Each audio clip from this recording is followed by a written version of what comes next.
So the next section is security associations. We know that an association is a relationship, right? Here, the security association in the sense it's a one-way relationship between the sender and the receiver, which provides security services to the traffic passing through this particular sender and the receiver. And if we needed a prior relationship for a secure two-way communication, then two security associations are required. And there are three parameters in the security association to be identified. The first one is security parameter index, that is SPI, IP destination address and security protocol identifier. This security parameter index is a bit string assigned to each SA. It is in the H and ESP protocol headers. While the processing as a received packet is carrying out, this SPI enables the receiving system to select the SA. Okay. IP destination address. It is the address of the destination endpoint of that security association.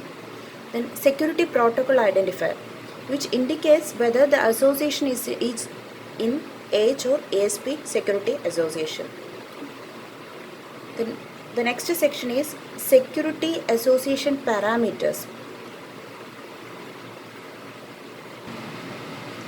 So in each IP security implementation, there is a security association database should be there, so which defines the parameters associated with each security association.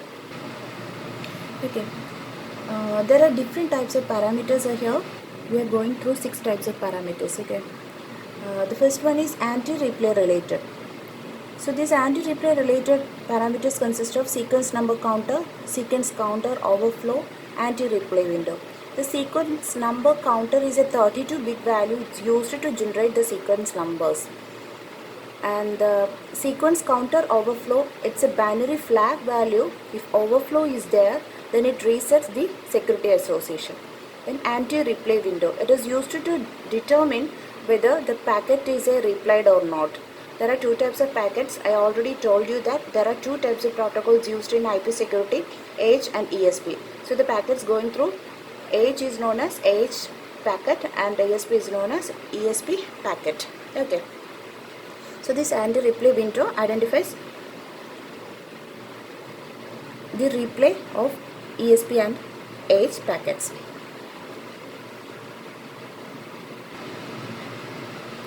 Then the H information consists of the authentication algorithms, key lifetimes, keys and related parameters used with that authentication header. Similarly, in ESP information, the encryption and authentication algorithms. So I told you that ESP supports confidentiality and optionally authentication, right? So here the encryption and authentication algorithms are there. And keys, key lifetimes and initialization values and related parameters used with that ESP. Then lifetime of SA. This lifetime means the time interval between the old security association is replaced with a new security association. Then IP security mode.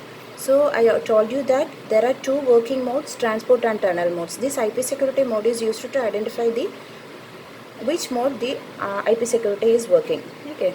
Then part MTU. MTU means maximum transmission unit, which shows the maximum size of a packet that can be transmitted without fragmentation. The next section is security association selectors. Okay.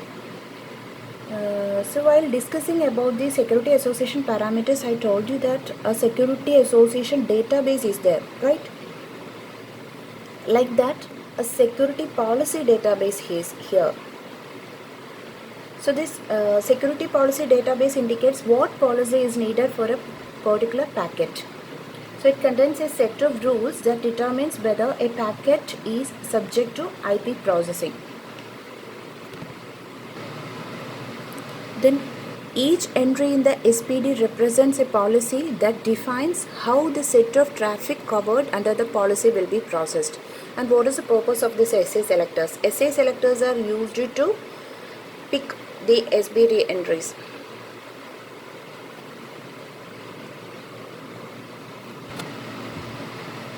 So these are the selectors used to identify the SPD entry. Okay. The first one is destination and source IP addresses. It consists of a single IP address or a list or range of IP addresses or mask addresses. That you will understand while discussing about the transport and tunnel modes. Okay. And transport layer protocol. This may be an integrated protocol, a list of protocol, or range of protocols. Okay, like a TCP, UDP, ICMP, etc. And source and destination ports. This consists of a TCP or UDP port values or a list of ports or a wildcard port. And the last selector is a user ID. So this user ID is available only when the IP security is running in the same operating system as the user.